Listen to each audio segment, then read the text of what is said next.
പത്തനംതിട്ട കോന്നിയിൽ സ്കൂട്ടറിന് കുറുകെ കാട്ടുപന്നി ചാടി സ്കൂട്ടർ യാത്രക്കാരിയായ യുവതിക്ക് പരിക്കേറ്റു. കല്ലേലി സ്വദേശിനി നിഷ ഹമീദിനാണ് പരിക്കേറ്റത്. പോകുന്ന വഴിക്ക് പെട്ടെന്ന് പന്നി വന്ന് മുന്നേ കൂടെ കുറുക്കിയാടിയപ്പം ബൈക്ക് പിടിച്ചു.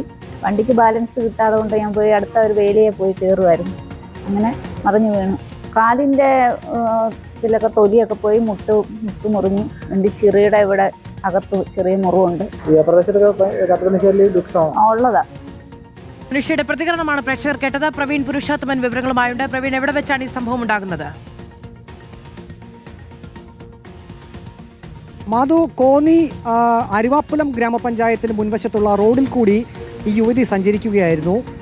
ഇതിനിടെയാണ് സമീപത്തെ റബ്ബർ തോട്ടത്തിൽ നിന്നും റോഡിലേക്ക് കാട്ടുപന്നി എടുത്തു ചാടിയത്. ഈ സമയം വരികയായിരുന്ന ഈ യുവതി ഈ കാട്ടുപന്നിയിൽ ഇടിച്ച് നിലത്ത് വീഴുകയായിരുന്നു. ഇപ്പോൾ പറഞ്ഞതുപോലെ തന്നെ വായ്ക്കുള്ളിലും ഒപ്പം തന്നെ കൈകാലുകളിലും പരിക്കേറ്റു. റോഡിൽ വീണ് കിടന്ന ഉടൻ തന്നെ നാട്ടുകാർ ഓടിയെത്തി പിടിച്ചെഴുന്നേൽപ്പിച്ചു. കോന്നി താലൂക്ക് ആശുപത്രിയിലേക്ക് ഇപ്പോൾ നിഷയെ മാറ്റിയിട്ടുണ്ട്. നിഷ പത്രവിതരണക്കാരിയാണ്. രാവിലെ 6 കൂടിയാണ് ഈ അപകടം സംഭവിച്ചത്. പത്രം വിതരണം ചെയ്യാൻ പോകുന്ന ആ സമയത്താണ് അപകടം സംഭവിച്ചത്. ഈ അരുവാപ്പുലം മേഖല എന്നുള്ളത് സ്ഥിരം കാട്ടുപന്നികളുടെ വിഹാര കേന്ദ്രം തന്നെയാണ്. പ്രത്യേകിച്ചും ഈ അരുവാപ്പുലം ഗ്രാമപഞ്ചായത്തിൻ്റെ അതിൻ്റെ മുന്നിൽ കൂടി പോകുന്ന റോഡ്, അതിൻ്റെ ഇരുവശങ്ങളിലും റബ്ബർ തോട്ടങ്ങളാണ്. അവിടെ ധാരാളം കാട്ടുപന്നികളുണ്ട്. അത് ഇരുചക്ര വാഹന യാത്രികർക്കാണ് ഏറ്റവും കൂടുതൽ ഭീഷണിയാകുന്നത്. അപ്രതീക്ഷിതമായി ഇവ റബ്ബർ തോട്ടത്തിൽ നിന്നും റോഡിലേക്ക് നൽകിയത്. പത്തനംതിട്ടയിലാണ് കാട്ടുപന്നി കുറുകെ ചാടി സ്കൂട്ടർ യാത്രക്കാരിയായ യുവതിക്ക് പരിക്കേറ്റത്.